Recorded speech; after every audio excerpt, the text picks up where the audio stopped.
نحمده ونستعينه ونستغفره ونعوذ بالله من شرور أنفسنا ومن سيئات أعمالنا من يهده الله فلا مضل له ومن يضلل فلا هادي له وأشهد أن لا إله إلا الله وحده لا شريك له وأشهد أن محمدا عبده ورسوله يا أيها الذين آمنوا اتقوا الله حق تقاته ولا تموتن إلا وأنتم مسلمون يا أيها الناس اتقوا ربكم الذي خلقكم من نفس واحدة وخلق منها زوجها وبث منهما رجالا كثيرا ونساء واتقوا الله الذي تساءلون به والأرحام إن الله كان عليكم رقيبا يا أيها الذين آمنوا اتقوا الله وقولوا قولا سديدا يصلح لكم أعمالكم ويغفر لكم ذنوبكم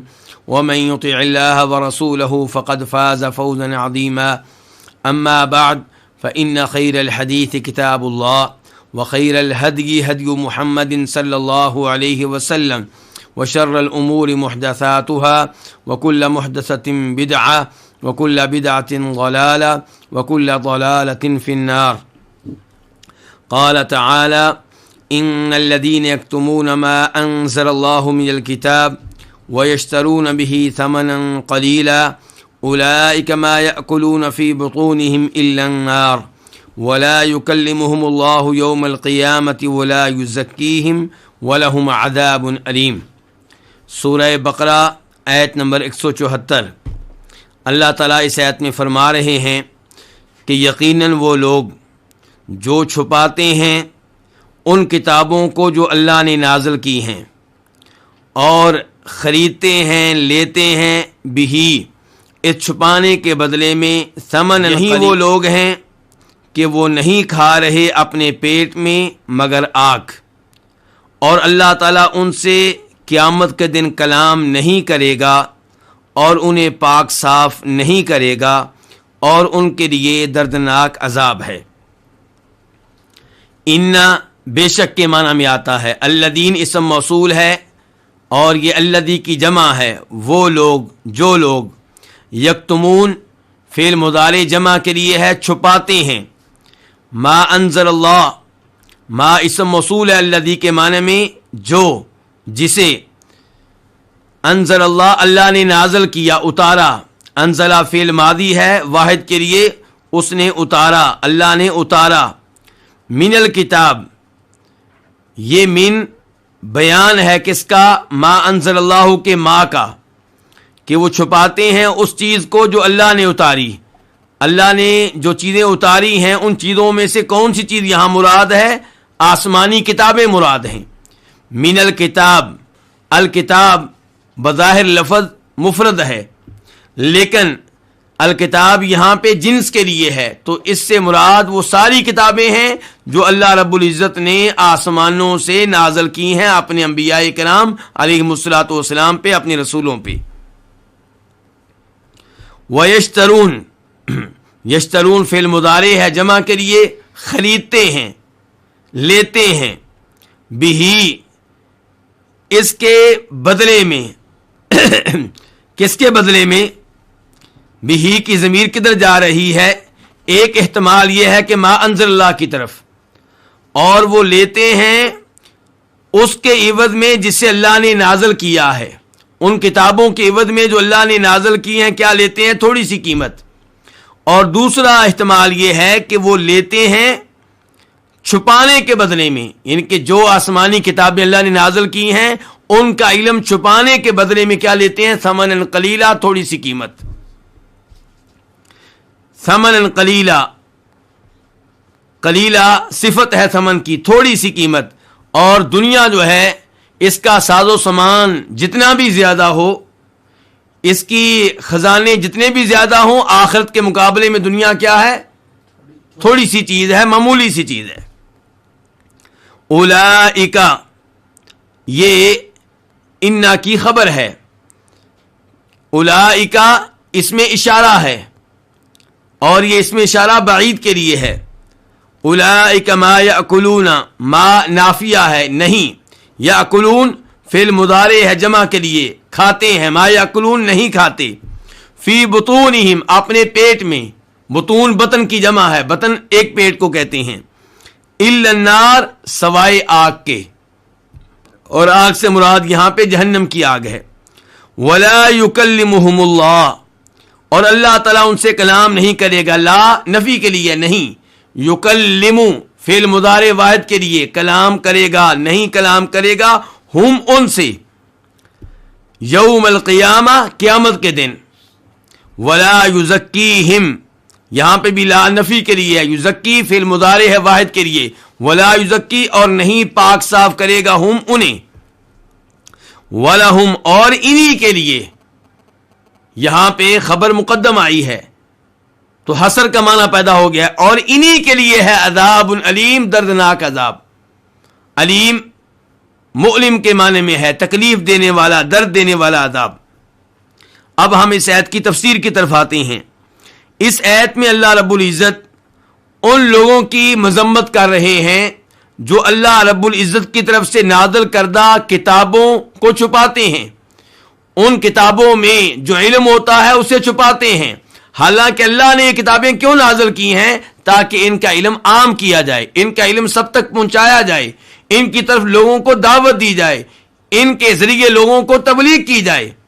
لیکن جو اللہ تعالیٰ کی طرف سے نازل کردہ ان کتابوں کے علم کو لوگوں تک پہنچانے کی بجائے، نشر کرنے کی بجائے چھپائیں، اور کیوں چھپائیں؟ دنیا کا فائدہ لینے کے لیے، مال لینے کے لیے، دنیا میں اپنے اسٹیٹس کو، اپنی عزت کو، اپنے مقام کو، اپنے عہدے کو برقرار رکھنے کے لیے۔ تو فرمایا یہ لوگ اتنے مذموم ہیں کہ یہ اپنے پیٹ میں کیا داخل کر رہے ہیں؟ جہنم کی آگ داخل کر رہے ہیں۔ اب یہاں پہ سوال پیدا ہوتا ہے کہ جہنم کی آگ تو ان کے پیٹ میں داخل ہوگی روز قیامت، اور اللہ تعالیٰ یہیں پہ کہہ رہے ہیں کہ وہ اپنے پیٹ میں جہنم کی آگ داخل کر رہے ہیں، کیونکہ آسمانی شریعت کا علم چھپانے کے بدلے میں جو دنیا کا فائدہ وہ لے رہے ہیں، اس دنیاوی فائدے کا نتیجہ کیا نکلے گا؟ جہنم کی آگ۔ تو جو مال وہ اپنے پیٹ میں داخل کر رہے ہیں یہ علم چھپانے کے بدلے میں، اس کا رزلٹ کیا نکلے گا؟ جہنم کی آگ۔ اور خصوصی طور پہ اس آیت سے مراد یہودی ہیں جن کی کتاب تورات میں ایسی آیتیں موجود تھیں جن سے معلوم ہوتا تھا کہ جناب محمد صلی اللہ علیہ وسلم واقعی اللہ کے آخری نبی ہیں اور یہ دعوی نبوت میں سچے ہیں۔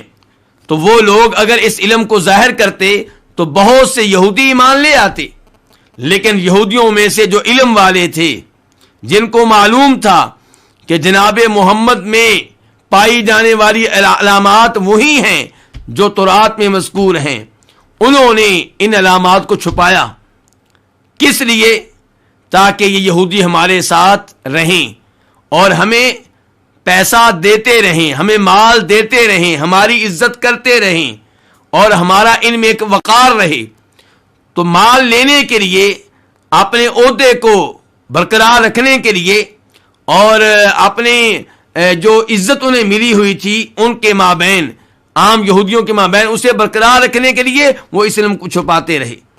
تو اللہ تعالی نے کہا کہ یہ لوگ اپنے پیٹ میں آگ داخل کر رہے ہیں، جو مال کھا رہے ہیں حق چھپانے کے عوض میں، یہ مال ان کو جہنم میں لے جانے کا سبب اور ذریعہ بنے گا۔ اور یہ الفاظ ان الفاظ سے ملتے جلتے ہیں جو اللہ تعالیٰ نے ان کے بارے میں کہے ہیں جو یتیموں کا مال ناجائز طور پہ کھاتے ہیں۔ ان الذین یأکلون اموال الیتامی ظلما انما یأکلون فی بطونہم نارا۔ اللہ تعالیٰ نے فرمایا جو یتیموں کا مال ناجائز طور پہ کھا رہے ہیں وہ اپنے پیٹ میں کیا داخل کر رہے ہیں؟ جہنم کی آگ داخل کر رہے ہیں۔ وَلَا يُكَلِّمُهُمُ اللَّهُ يَوْمَ الْقِيَامَةِ، اللہ تعالیٰ نے فرمایا اللہ تعالیٰ ایسے لوگوں سے قیامت کے دن کلام نہیں کرے گا۔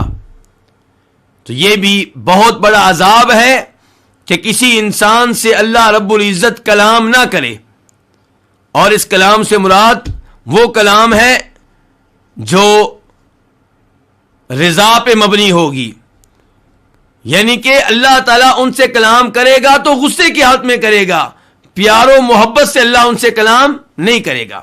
اس سے پتا چلا کہ پیار و محبت سے اللہ کا کسی سے کلام کرنا یہ اللہ کا بہت بڑا انعام ہے۔ اور اس سے ہمیں یہ پتا چلا کہ اللہ کی صفات میں سے ایک صفت یہ ہے کہ اللہ کلام کرتا ہے۔ جیسے اللہ تعالی نے موسیٰ علیہ السلام سے کلام کیا طور پہاڑ پہ، ہمارے نبی سے کلام کیا اسراء و معراج کے موقع پہ، تو اللہ رب العزت کلام کرتے ہیں اپنے فرشتوں سے، اور روز قیامت اللہ رب العزت کلام کریں گے کن سے؟ اپنے مومن بندوں سے، جبکہ مومن بندے جنت میں ہوں گے۔ اور یہ قرآن پورے کا پورا کیا ہے؟ اللہ کا کلام ہے۔ وَلَا يُكَلِّمُهُمُ اللَّهُ يَوْمَ الْقِيَامَةِ، تو اللہ تعالیٰ ان لوگوں سے قیامت کے دن کلام نہیں کرے گا، ان کے پیار و محبت سے کلام نہیں کرے گا۔ وَلَا يُزَكِّيهِمْ، اور نہ ہی ان کو پاک کرے گا، کس سے؟ ان کے گناہوں کے بوجھ سے، کیونکہ اگر اللہ ان کو گناہوں کے بوجھ سے پاک کر دے پھر تو یہ جنت میں جانے والے بن جائیں گے، لیکن اللہ تعالیٰ ان کو ان کے گناہوں کے بوجھ سے پاک نہیں کرے گا، بلکہ انہیں ان کے گناہوں کی وجہ سے جہنم کی آگ میں ڈالے گا۔ وَلَهُمْ عَذَابٌ عَلِيمٌ، اور انہی کے لیے دردناک عذاب ہے۔ اس سے آپ اندازہ لگا سکتے ہیں کہ دین کی باتیں چھپانا دنیا کمانے کے لیے کتنا بڑا جرم ہے۔ تو اس لیے علماء کرام کی ذمہ داری ہے، جس کے پاس دین کا جتنا علم ہے اس کی ذمہ داری ہے کہ یہ علم دوسرے لوگوں تک منتقل کرے، دوسرے لوگوں تک یہ علم پہنچائے، خصوصاً اس موقع پہ جب علم کی حاجت ہو، جب علم کی ضرورت ہو۔ اور علم کی ضرورت کا پتہ چلتا ہے دو طرح سے۔ نمبر ایک، آپ سے کوئی سوال کر رہا ہے، کسی آیت کا معنی و مفہوم پوچھ رہا ہے، کوئی فتویٰ مانگ رہا ہے، کسی حدیث کے بارے میں سوال کر رہا ہے اور آپ جانتے ہیں تو آپ پہ واجب ہے کہ آپ اس کی رہنمائی کریں۔ اور دوسرے نمبر پہ یہ کہ آپ سے سوال نہیں ہوا لیکن آپ کے سامنے کوئی کسی آیت کی غلط تفسیر کر رہا ہے، آپ کے سامنے کوئی غلط مسئلہ بتا رہا ہے، آپ کے سامنے کوئی غلط طریقے سے نماز پڑھ رہا ہے، آپ کے سامنے کوئی غلط طریقے سے وضو کر رہا ہے، تو یہاں پہ علم ظاہر کرنے کی حاجت ہے، تو اس موقع پہ علم ظاہر کرنا واجب ہوگا، ضروری ہوگا۔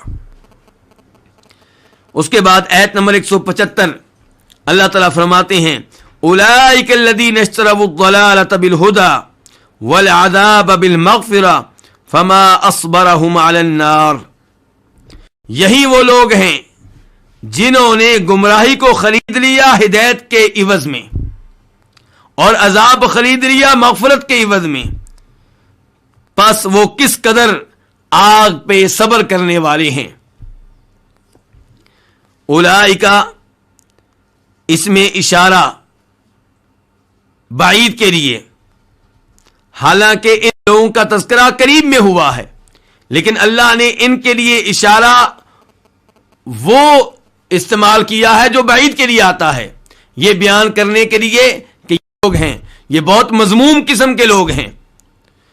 اولئک الذین اشتروا الضلالۃ، یہی وہ لوگ ہیں جنہوں نے گمراہی کو خرید لیا۔ الذین اسم موصول ہے اور الذی کی جمع ہے، اشتروا فعل ماضی ہے جمع کے لیے، جنہوں نے خریدا الضلالۃ گمراہی کو، بالہدا ہدایت کے عوض میں با عوض کے لیے ہے، والعذاب اور عذاب خریدا مغفرت کے عوض میں، بخشش کے عوض میں۔ فما اصبرہم، ما اصبرہم یہ فعل تعجب ہے، اور فعل تعجب کے دو صیغے ہوتے ہیں، دو وزن ہوتے ہیں، ایک ما افعلہ اور ایک افعل بہ۔ یہاں پہ کون سا وزن ہے؟ ما افعلہ، کہ یہ کس قدر صبر کرنے والے ہیں علی النار، آگ پہ، جہنم کی آگ پہ۔ اب ہم آتے ہیں اس آیت کی تفسیر کی طرف۔ اللہ تعالیٰ کہتے ہیں کہ یہی لوگ ہیں، کون سے لوگ؟ جو اللہ رب العزت کی طرف سے نازل کردہ علم کو چھپاتے ہیں، کس لیے؟ دنیا کمانے کے لیے، دنیاوی فائدہ لینے کے لیے۔ فرمایا یہی وہ لوگ ہیں جنہوں نے گمراہی کو خرید لیا ہدایت کے عوض میں۔ گمراہی سے مراد یہاں پہ کیا ہے؟ علم کو چھپانا، اللہ کی طرف سے نازل کردہ علم کو چھپانا۔ مثال کے طور پہ تورات میں وہ نشانیاں موجود ہیں جن سے پتہ چلتا ہے کہ نبی علیہ الصلوۃ والسلام اللہ کے سچے نبی ہیں۔ جن نشانیوں سے آپ کی تائید ہوتی ہے، آپ کی تصدیق ہوتی ہے، ان کو چھپانا کیا ہے؟ گمراہی ہے۔ اور ہدایت کیا ہے؟ ان نشانیوں کو ظاہر کرنا، اللہ کی طرف سے نازل کردہ علم کو بیان کرنا۔ تو یہ وہ لوگ ہیں جنہوں نے گمراہی کو خرید لیا ہدایت کے عوض میں، والعذاب، اور عذاب کو خرید لیا۔ یہ عذاب کب ملے گا انہیں؟ قبر میں ملے گا۔ کب ملے گا؟ آخرت میں ملے گا۔ عذاب انہوں نے خرید لیا کس کے بدلے میں؟ کس کے عوض میں؟ مغفرت کے عوض میں۔ اگر وہ علم ظاہر کرتے، لوگوں کو حق کی طرف لوگوں کی رہنمائی کرتے، تو اللہ رب العزت کی طرف سے انہیں مغفرت ملتی۔ علماء اور دین کے طالب علم، ان کے لیے تو ہر مخلوق دعا کرتی ہے۔ کون سی دعا؟ استغفار کی، کہ اے اللہ اس کو معاف کر دے، اے اللہ اس کی مغفرت فرما۔ تو اگر یہ لوگ طالب علم بن جاتے، علم دینے والے بن جاتے، تو ان کی مغفرت کا سامان پیدا ہو جاتا۔ لیکن ان لوگوں نے کیا کیا؟ علم کو چھپایا، شریعت کو چھپایا۔ تو فرمایا ان لوگوں نے عذاب خرید لیا ہے مغفرت کے بدلے میں۔ فما اصبرهم علی النار، پس یہ کس قدر صبر کرنے والے ہیں آگ پہ۔ ما تعجبیہ ہے، ما یہاں پہ تعجب کے لیے ہے، اور بتا چکا ہوں کہ ما اصبرهم، یہ جو لفظ یہاں پہ استعمال ہوا ہے یہ تعجب کے لیے ہے۔ لیکن تعجب کون کر رہا ہے؟ جس کا کلام ہے۔ کلام کس کا؟ اللہ تعالیٰ کا۔ تو اللہ تعالیٰ تعجب کر رہے ہیں ان لوگوں پہ کہ یہ کس قدر آگ پہ صبر کرنے والے ہیں، آگ پہ ڈٹ جانے والے ہیں۔ کیا مطلب؟ یعنی کہ ان کا علم کو چھپانا، شریعت کو چھپانا، اللہ کی آیتوں کو چھپانا، جبکہ انہیں معلوم ہے کہ اس کا انجام کیا ہوگا؟ جہنم کی آگ، پھر بھی یہ گناہ کیے چلے جا رہے ہیں۔ اس کا مطلب یہ ہے کہ یہ آگ پہ ڈٹ جانے والے ہیں، انہیں آگ سے کوئی ڈر نہیں لگ رہا۔ یہ وہ تفسیر ہے جو بظاہر ان الفاظ سے سمجھ میں آ رہی ہے، لیکن وہ لوگ جو اللہ تعالیٰ کی صفات کے منکر ہیں، اللہ تعالیٰ کی صفات کی تعویلیں کرنے والے ہیں، ان کے لیے یہاں پہ مسئلہ پیدا ہو گیا۔ کیا مسئلہ پیدا ہو گیا؟ وہ کہتے ہیں اگر ہم یہ کہیں کہ تعجب کرنے والا اللہ تعالیٰ ہے تو یہ اللہ تعالیٰ کی شان کے لحاظ سے مناسب نہیں ہے، کیونکہ تعجب کب ہوتا ہے؟ تعجب اس وقت ہوتا ہے جب کوئی واقعہ ہو جائے اور آپ اس واقعے کے وقوع کے سبب سے ناواقف ہوں، تو تعجب کرے انسان۔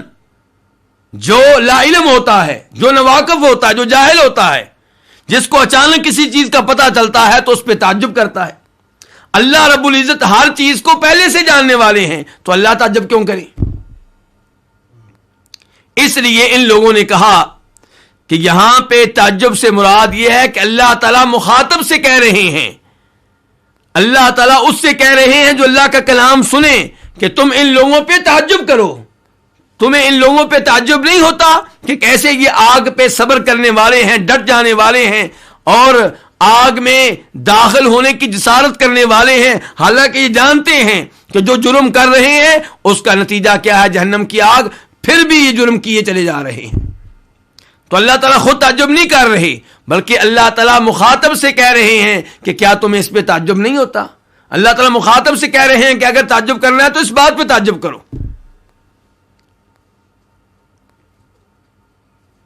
لیکن ہماری گزارش یہ ہے کہ فعل تعجب اصل میں اس لیے ہوتا ہے کہ جو کلام کر رہا ہے، جو اس فعل کو استعمال کر رہا ہے، وہ تعجب کرتا ہے۔ تو اس لیے یہاں پہ مراد اللہ تعالی کا تعجب ہے۔ جہاں تک تعلق ہے اس بات کا کہ تعجب دلالت کرتا ہے تعجب کرنے والے کی ناواقفیت پہ، اس کی لا علمی پہ، اس کی جہالت پہ، تو ہمیشہ تعجب اس لیے نہیں ہوتا۔ کبھی تعجب ہوتا ہے کسی غلط کام کے فاعل پہ انکار کرنے کے لیے، کیونکہ اس نے ایسا کام کیا ہوتا ہے جو عام طور پہ نہیں ہوتا،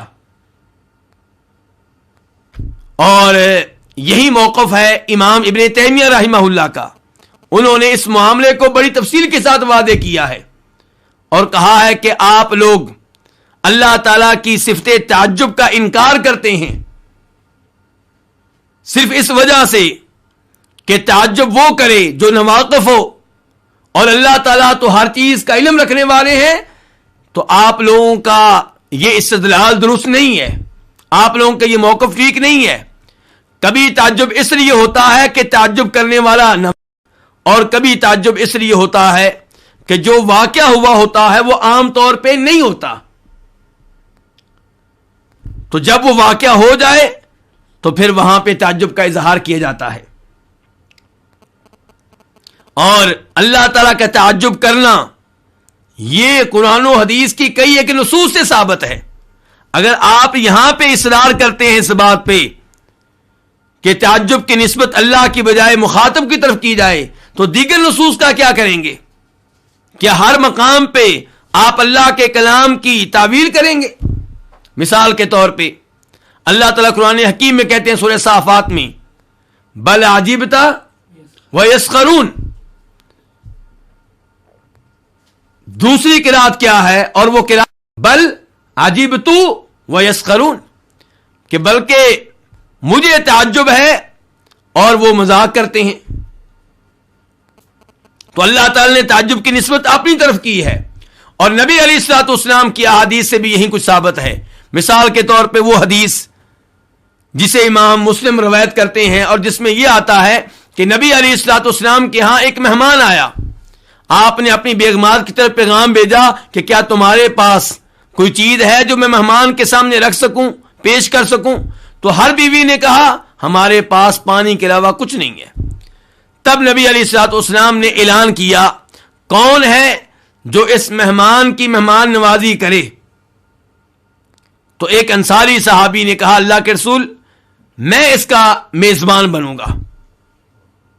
چنانچہ وہ اسے اپنے گھر میں لے گئے، اور گھر میں کوئی کھانا زیادہ نہیں تھا، اتنا کھانا تھا جس کی حاجت بچوں کو تھی، لیکن اس عظیم صحابی نے نبی علیہ الصلوۃ والسلام کے مہمان کی بہت قدر کی اور اپنی بیگم سے کہا کہ بچوں کو کسی بہانے سے سلا دو،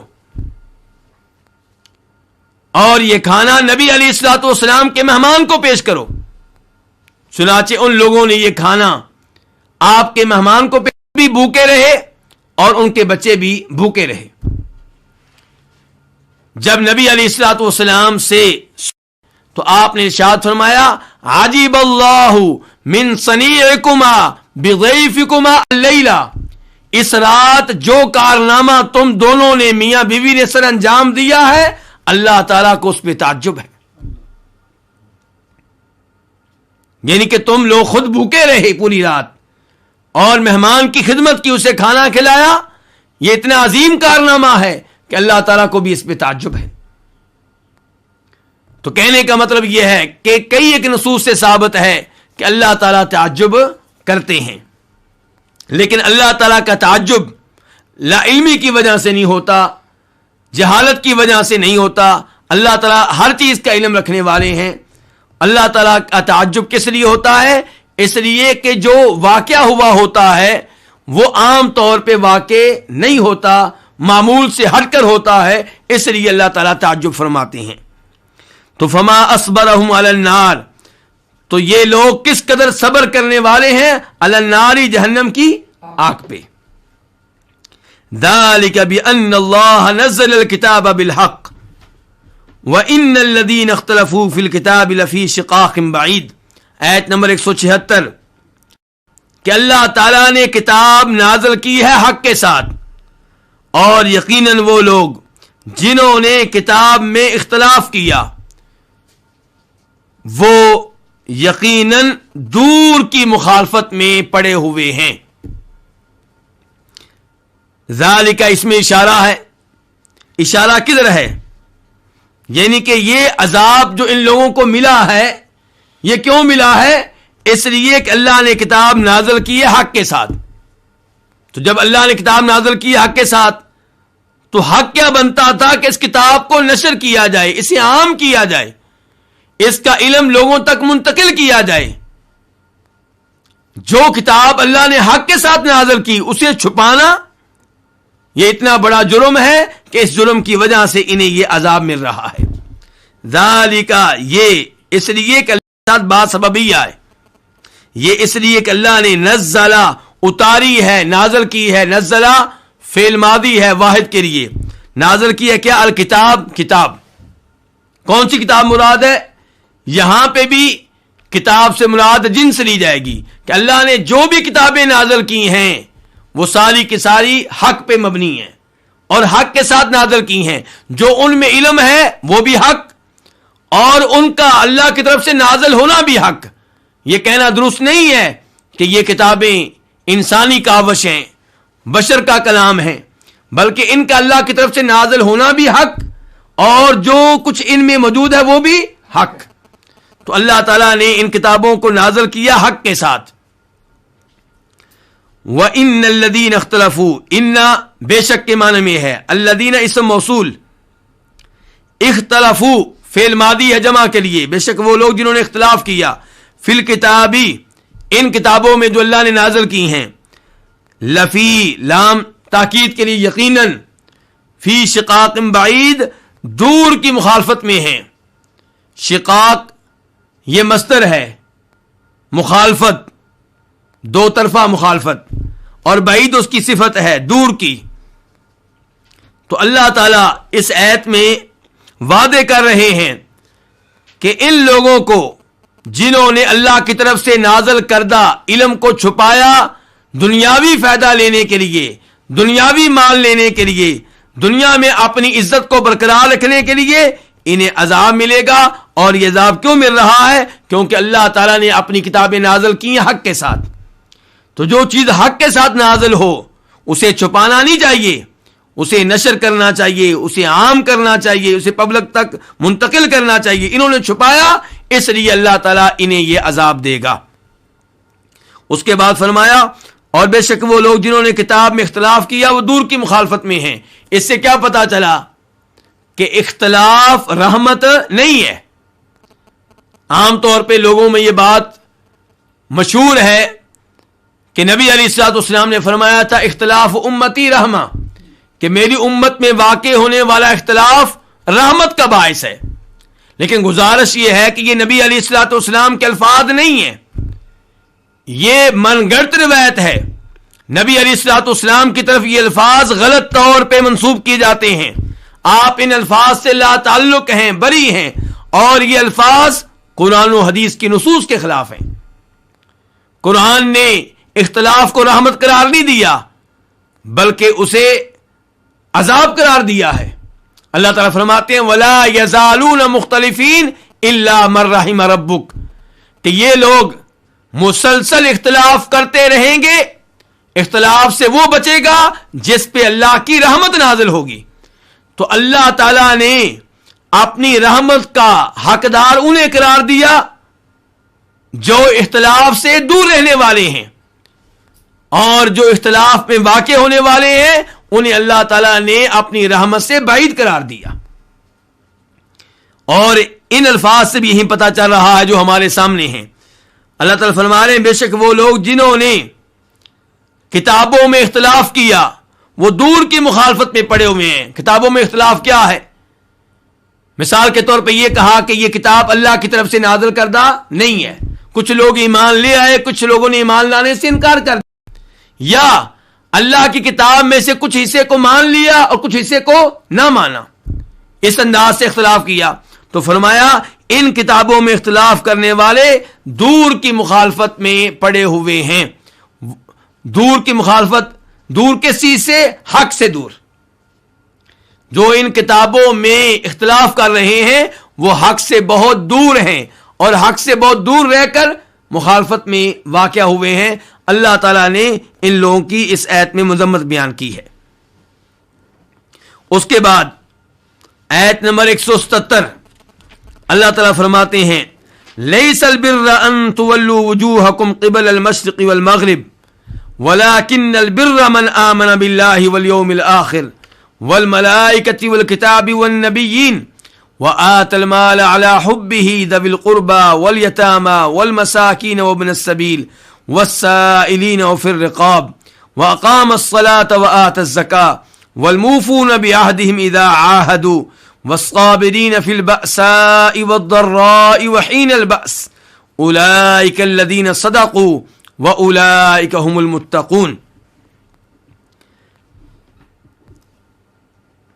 نیکی یہ نہیں ہے کہ تم اپنے چہرے مشرق کی جانب پھیر لو اور مغرب کی جانب پھیر لو، اور لیکن نیکوکار وہ ہے جو اللہ پہ ایمان لائے، آخرت پہ ایمان لائے، فرشتوں پہ ایمان لائے، کتابوں پہ ایمان لائے، نبیوں پہ ایمان لائے، اور جو مال دے اس کی محبت کے باوجود کن کو دے؟ رشتہ داروں کو، یتیموں کو، مسکینوں کو، مسافر کو، سوال کرنے والوں کو، اور گردنوں کے معاملے میں، اور جو نماز قائم کرے، اور جو زکوٰۃ ادا، اور جو اپنے عہد کو پورا کرنے والے ہیں جب وہ عہد کر لیں، خصوصاً وہ لوگ جو صبر کرنے والے ہیں تنگی کی حالت میں، تکلیف کی حالت میں اور شدید لڑائی کے موقع پہ.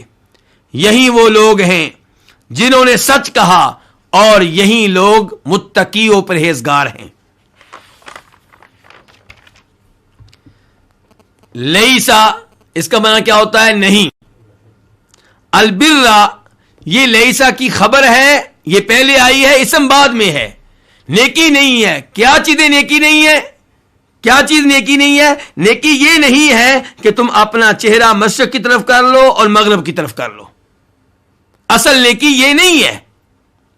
اللہ رب العزت یہاں پہ رد کرنا چاہتے ہیں ان لوگوں پہ جنہوں نے تبدیلی قبلہ کے سلسلے میں مسلمانوں پہ اعتراض کیا اور شکوک و شبہات پھیلائے، اور ایسے ہی اللہ تعالیٰ انکار کرنا چاہتے ہیں ان لوگوں پہ جو ایمان میں کمزور تھے، اور وہ لوگ بھی اس غلط فہمی کا شکار ہوئے کہ پہلے قبلہ بیت المقدس کو قرار دیا گیا، پھر کعبہ کو.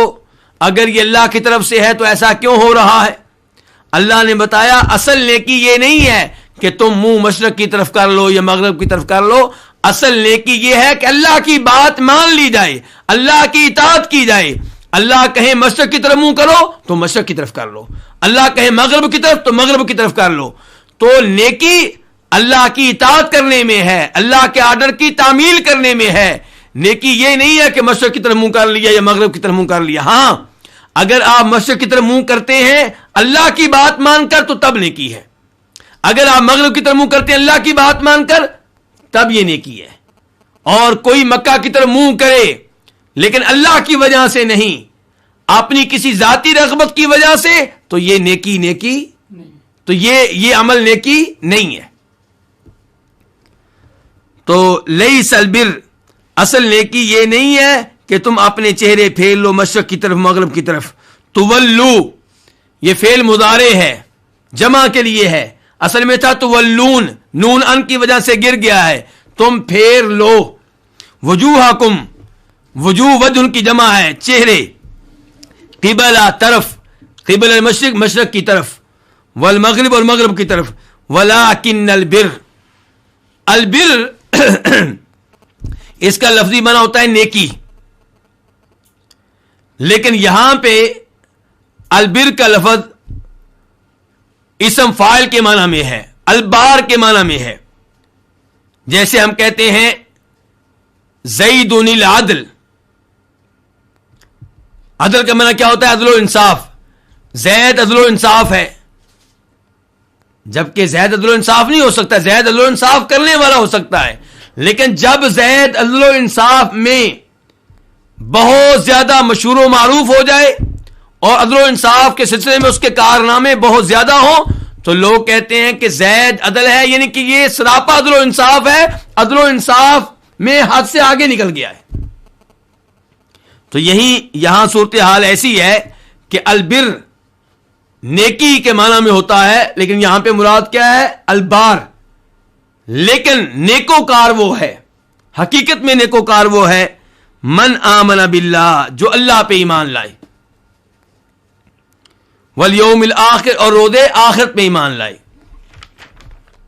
والملائکہ یہ جمع ہے کس کی؟ الملائکہ ملک کی، فرشتوں پہ.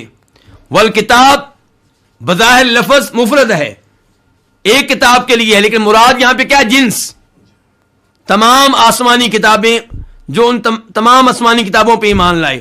والنبیین نبی کی جمع ہے اور جو نبیوں پہ ایمان لائے. وآت المال یہ آتا کا عطف کس کے اوپر ہے؟ من آمنا کے آمنا پہ. اصل نیکوکار وہ ہے جو ایمان لائے، اور وآت المال اور جو مال دے. علی حبہ اس مال کی محبت کے باوجود، علی حبہ کی ہی ضمیر کدھر جاری؟ مال کی طرف. جو مال دے مال کی محبت کے باوجود، مال کی رغبت کے باوجود، کن کو دے؟ ذوی القربا قرابت والوں کو. والیتامى اور یتیموں کو. الیتامى جمع ہے کس کی؟ یتیم کی. یتیم اس کو کہتے ہیں جو ابھی نابالغ ہو اور اس کا والد فوت ہو جائے. جس کا والد بالغ ہونے کے بعد فوت ہو وہ یتیم نہیں ہے.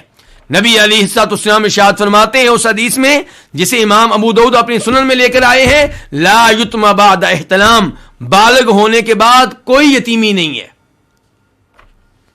والمساکین مسکین کی جمع ہے. مسکین سے مراد یہاں پہ کیا ہے؟ یہاں مسکین سے مراد مسکین بھی ہے، فقیر بھی ہے. یعنی کہ وہ جس کے پاس اتنا مال نہ ہو جس سے مناسب انداز میں کھانے پینے کا بندوبست کر سکے، مناسب رہائش کا بندوبست کر سکے اور مناسب لباس کا بندوبست کر سکے. وابن السبیل راستے کا بیٹا، اس سے مراد کون ہے؟ مسافر. والسائلین جمع ہے کس کی؟ سائل کی، سوال کرنے والا، مانگنے والا. وفی الرقاب اور جو مال دے گردنوں کے معاملے میں. الرقاب جمع ہے کس کی؟ رقبۃ کی. رقبہ ایک گردن کو کہتے ہیں، رقاب جمع ہے کئی گردنیں. اور جو مال دے گردنوں کے سلسلے میں. کیا مراد ہے اس سے؟ اس سے مراد یہ ہے کہ جو گردنوں کو چھڑانے کے سلسلے میں، گردنوں کو آزاد کرنے کے سلسلے میں مال لگائے. مثال کے طور پہ ایک آدمی غلام ہے تو اس کے مالک کو مال دے تاکہ وہ اس غلام کو آزاد کر دے. اب یہ مال غلام کو نہیں دیا، لیکن غلام کی گردن کو آزاد کرنے کے سلسلے میں مال صرف کیا ہے. دیا کس کو؟ اس کے مالک کو.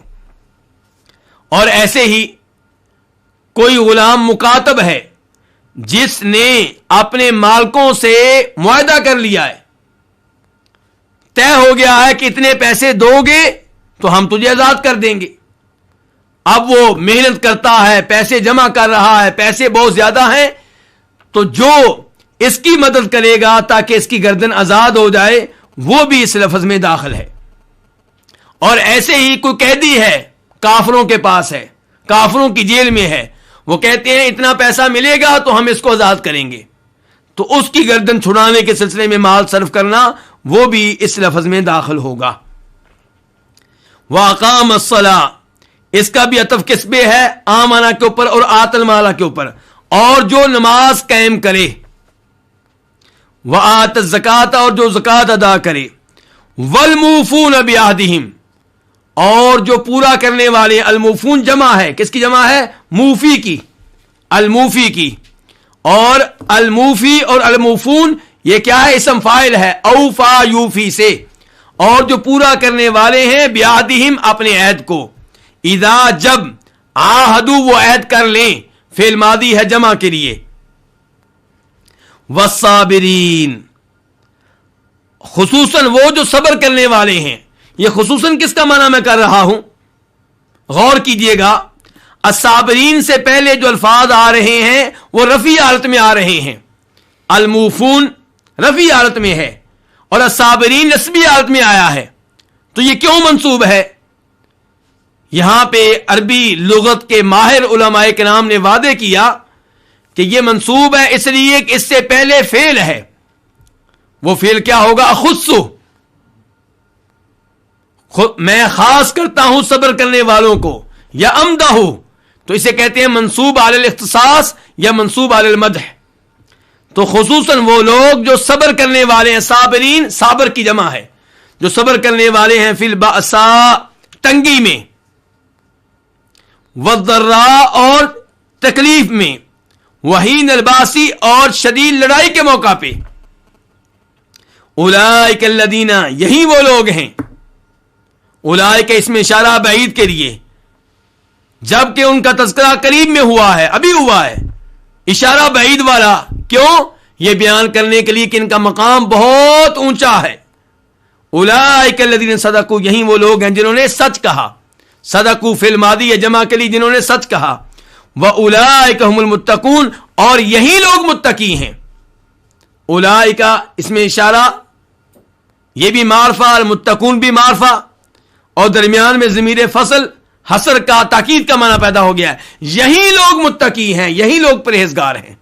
المتقون یہ جمع ہے کس کی؟ المتقی کی۔ المتقی جو تقوی اختیار کرنے والا ہو، جو پرہیزگار ہو، اور اس کی جمع ہے المتقون۔ اب ہم آتے ہیں اس آیت کی تفسیر کی طرف۔ میں وعدے کر چکا ہوں کہ یہ آیت کس مناسبت سے نازل ہوئی؟ ان لوگوں کے معاملے میں جنہوں نے تبدیلی قبلہ پہ اعتراض کیے، یا اس بارے میں جن کے دلوں میں شکوک و شبہات آئے۔ تو اللہ تعالی نے بیان کیا کہ اصل نیکی یہ نہیں ہے کہ تم اپنے چہرے مشرق اور مغرب کی طرف کر لو۔ تو اصل نیکی کیا ہے؟ اصل میں نیکوکار کون ہے؟ اللہ تعالی نے بتایا اصل میں نیکوکار کون ہے؟ جو ایمان لائے اور جو مال اللہ کی راہ میں صرف کرے، جو نمازیں قائم کرے، جو زکوٰۃ ادا کرے، جو اپنے عہد کو پورا کرے، جو صبر کرے، یہ ہے اصل میں نیکوکار، اور یہی لوگ سچے ہیں، یہی لوگ متقی و پرہیزگار ہیں۔ تو فرمایا اصل نیکی یہ نہیں ہے کہ تم اپنے چہرے مشرق کر لو، ولکن البر، لیکن اصل میں نیکوکار وہ ہے جو اللہ پہ ایمان لائے۔ اللہ پہ ایمان لانے کا مطلب کیا ہے؟ اللہ کے وجود پہ ایمان لائے، اسے یقین ہو کہ اللہ موجود ہے، مولد نہ ہو، اللہ کے وجود کا منکر نہ ہو، اللہ کے وجود پہ ایمان لائے، اور اللہ کی ربوبیت پہ، اللہ کے رب ہونے پہ ایمان لائے کہ خالق کون ہے؟ اللہ۔ مالک کون ہے؟ اللہ۔ سارے امور کی تدبیر کرنے والا کون ہے؟ اللہ۔ سب کو پالنے والا کون ہے؟ اللہ۔ اور تیسرے نمبر پہ اللہ کے معبود برحق ہونے پہ ایمان لائے کہ ہر عبادت کا حقدار صرف ایک اللہ ہے۔ نمبر 4، اللہ پہ ایمان لانے کا مطلب یہ ہے کہ اللہ کے ناموں پہ ایمان لائے، اللہ کی صفات پہ ایمان لائے، اور یہاں پہ تعویل سے گریز کرے۔ پھر فرمایا کہ اصل نیکوکار وہ ہے جو اللہ پہ ایمان لائے، والیوم الآخر، دوسرے نمبر پہ کس چیز پہ ایمان لائے؟ آخرت پہ، روز آخرت پہ۔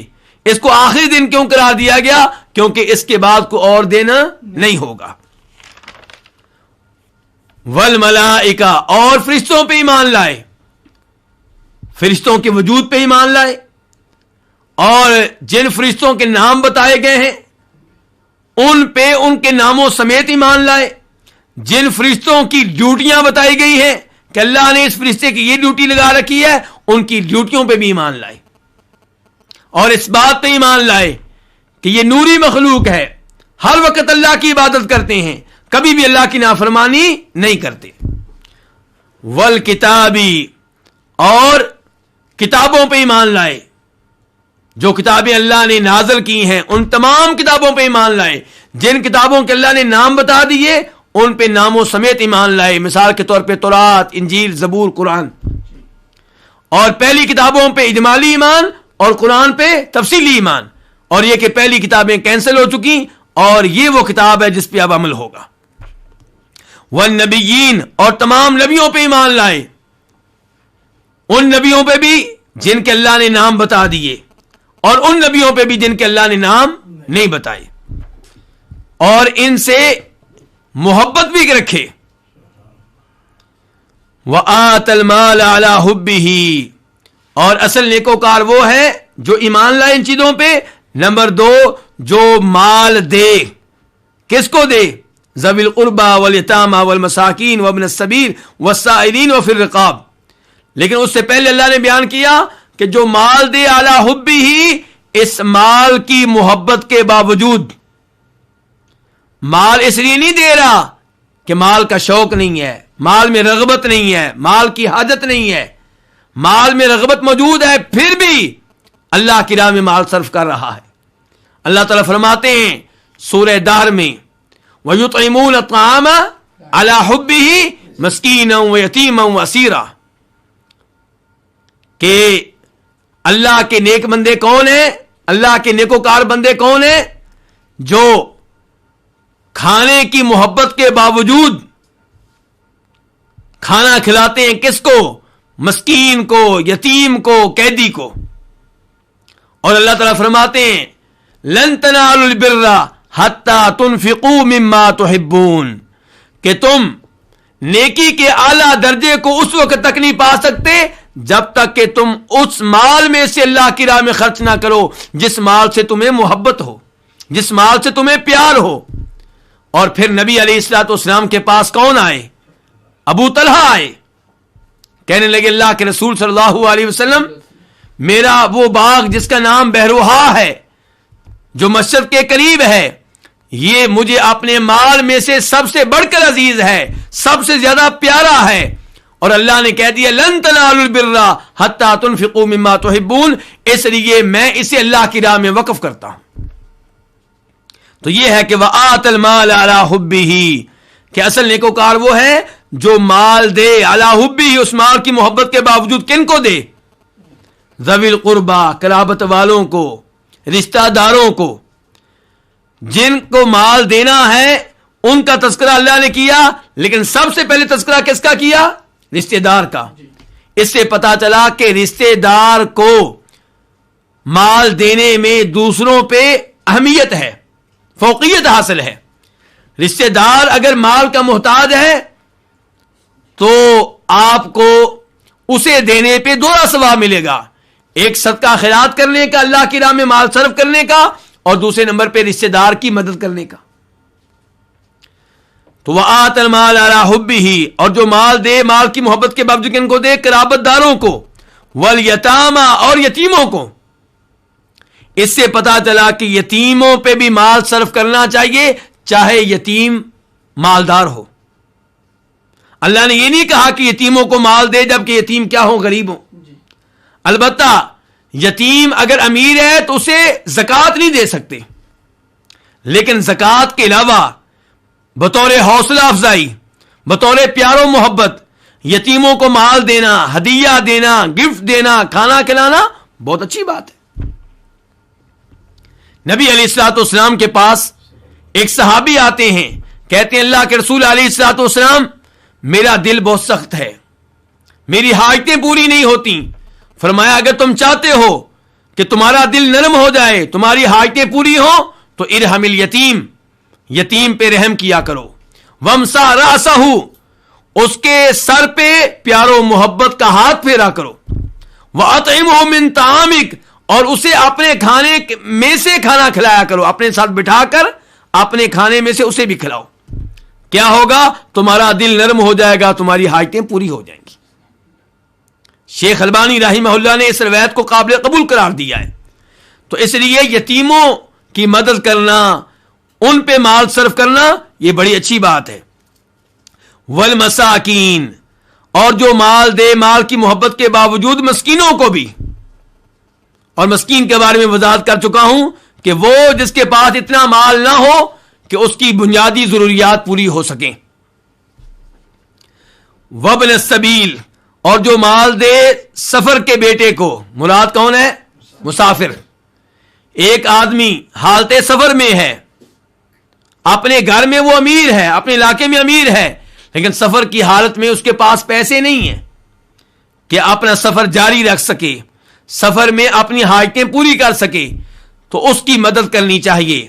اور ایسے ہی وہ آدمی جو سفر کرنا چاہتا ہے اور سفر کرنا اس کی مجبوری ہے, لیکن سفر کرنے کے لیے اس کے پاس پیسہ نہیں ہے, وسائل نہیں ہے, اس کی بھی مدد کرنی چاہیے. والسائلین, اور جو مال دے, اصل نیکوکار وہ ہے جو مال دے مال کی محبت کے باوجود قرابت داروں کو, یتیموں کو, مسکینوں کو, مسافر کو. والسائلین, اور سوال کرنے والوں کو, جو آپ سے مانگنے کے لیے آیا ہے تو انہیں بھی مال دینا چاہیے. وفی الرقاب, اور جو مال دے گردنوں کے سلسلے میں, اور اس کی وضاحت کر چکا ہوں کہ گردنوں کے سلسلے میں اس سے کیا مراد ہے. وَأَقَامَ الصَّلَاةَ، اور اصل نیکوکار وہ ہے جو نماز قائم کرے، فرض نماز قائم کرے. اللہ نے یہ نہیں کہا نماز ادا کرے، کیا کہا؟ نماز قائم کرے. یعنی کہ نماز قائم کرے اس کی شرائط کے ساتھ، اس کے ارکان کے ساتھ.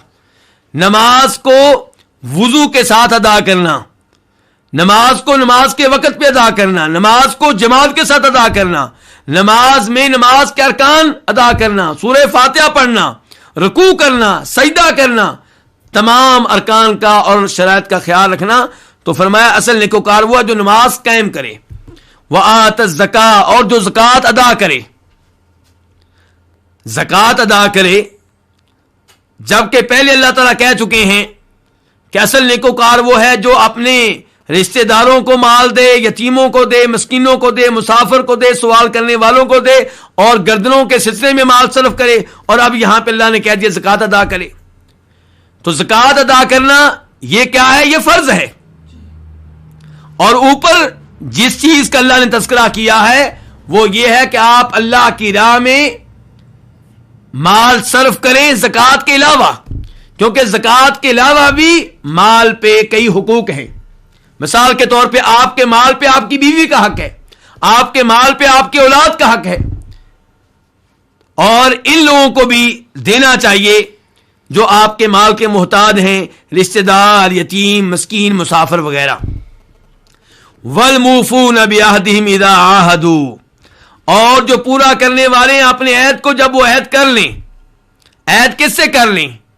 عہد اللہ تعالیٰ کے ساتھ کیا ہو تو اسے بھی پورا کرتے ہیں، منت مانی ہو اس کو پورا کرتے ہیں، نذر مانی ہو اسے پورا کرتے ہیں، اور عہد اگر کسی بندے کے ساتھ کیا ہے تو اسے بھی پورا کرتے ہیں. اللہ رب العزت فرماتے ہیں بنی اسرائیل کو مخاطب کرتے ہوئے، یا بنی اسرائیل اذکروا نعمتی التی انعمت علیکم واوفوا بعہدی اوفی عہدکم، کہ تم میرے عہد کو پورا کرو، میں تمہارے عہد کو پورا کروں گا. تو اس سے پتا چلا کہ بندے اور رب کے درمیان عہد ہوتے ہیں، تو انسان کو چاہیے اپنے رب کے عہد کو پورا کرے اور جو معاہدے انسانوں کے ساتھ کیے ہیں انہیں بھی پورا کرے. اللہ تعالیٰ فرماتے ہیں وَأَوْفُوا بِالْعَهْدِ إِنَّ الْعَهْدَ كَانَ مَسْئُولًا، جو معاہدہ کیا ہے، جو عہد کیا اسے پورا کرو، یقیناً عہد کے بارے میں سوال ہوگا، بات پرس ہوگی. تو انسان کا اپنے رب کے ساتھ عہد ہے کہ میں اپنے رب کے ساتھ کسی اور کو شریک نہیں کروں گا، توحید کے عقیدے پہ رہوں گا. تو انسان کو چاہیے اللہ تعالیٰ کے ساتھ جو بھی عہد کیے ہیں انہیں پورا کرے،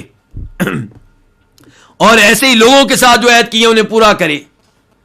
آپ کسی کے ساتھ بیع کا عہد کرتے ہیں، سودا کرتے ہیں کہ میں یہ خریدوں گا اور اتنا مال دوں گا، اس عہد کو پورا کریں. آپ کا کسی لڑکی سے نکاح ہوتا ہے، یہ بھی ایک عہد ہے کہ میں یہ حقوق لوں گا اور یہ حقوق دوں گا. تو آپ اپنی بیوی کے حقوق ادا کریں، اور بیوی کو چاہیے خاوند کے حقوق ادا کریں. وَالصَّابِرِينَ فِي الْبَأْسَاءِ وَالضَّرَّاءِ، اور خصوصاً وہ جو صبر کرنے والے ہیں، فی البأساء تنگی میں، والضراء تکلیف میں، اور سخت لڑائی کے موقع پہ. صبر سے مراد صبر کی تینوں اقسام ہیں.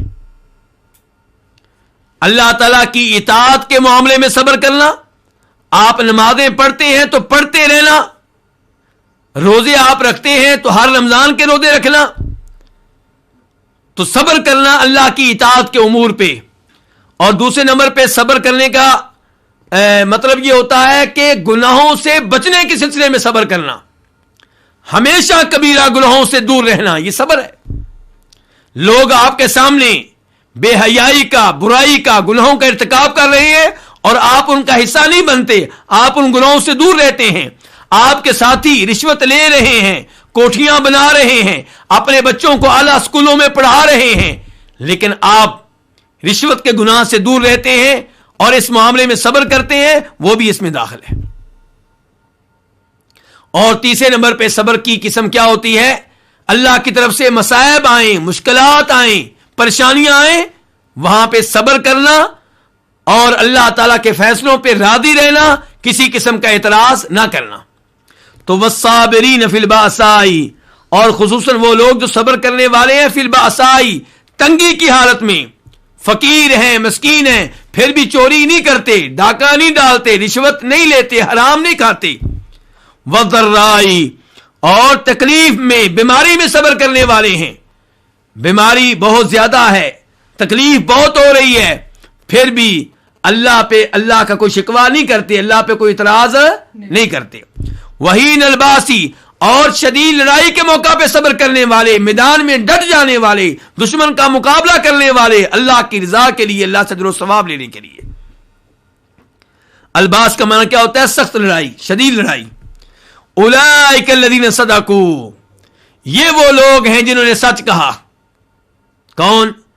ایمان لانے والے ان چیزوں پہ جن پہ ایمان لانا واجب ہے، اور اللہ کی راہ میں مال صرف کرنے والے، نمازیں قائم کرنے والے، زکوٰۃ ادا کرنے والے، اپنے عہد کو پورا کرنے والے، صبر کرنے والے، جن میں یہ اوصاف پائے جاتے ہیں، جن میں یہ خوبیاں پائی جاتی ہیں، جو ان عظیم نیکیوں، جو یہ عظیم نیکیاں سر انجام دینے والے ہیں، یہی وہ لوگ ہیں جنہوں نے سچ کہا۔ یہ ہیں صحیح معنوں میں نیکوکار، یہ ہیں صحیح معنوں میں ایمان لانے والے۔ وَأُولَئِكَ هُمُ الْمُتَّقُونَ، اور یہی ہے متقی۔ تقویٰ کسے کہتے ہیں؟ تقویٰ یہ ہے کہ آپ اللہ کے عذاب سے بچنے کے لیے کوئی آڑ لے لیں، کسی آڑ کو اپنے اور اللہ کے عذاب کے درمیان لے آئیں۔ اور آڑ کیا ہو سکتی ہے؟ اللہ کے عذاب سے بچنے کے لیے آڑ کیا ہو سکتی ہے؟ اللہ تعالیٰ کے آرڈرز کی تعمیل کرنا، فرائض و واجبات پہ عمل کرنا، اور گناہوں سے دور رہنا، معصیت سے دور رہنا، اللہ کی نافرمانی سے دور رہنا۔ تو یہ ہے تقویٰ۔ تو یہی لوگ متقی ہیں، یعنی کہ یہی لوگ نیکی کے کام کرنے والے، اور یہی لوگ جو ہیں وہ تقویٰ اختیار کرنے والے ہیں، اللہ کے عذاب سے بچنے والے ہیں۔ اللہ رب العزت سے دعا ہے کہ اللہ تعالی ہمیں صحیح معنوں میں نیکوکار بنائے، اللہ تعالی ہمیں صادق بنائے، اللہ تعالی ہمیں متقی بنائے، اور اللہ تعالی ہمیں صحیح معنوں میں قرآن کی تفسیر سمجھنے کی توفیق عنایت فرمائے۔ وآخر دعوانا ان الحمد للہ رب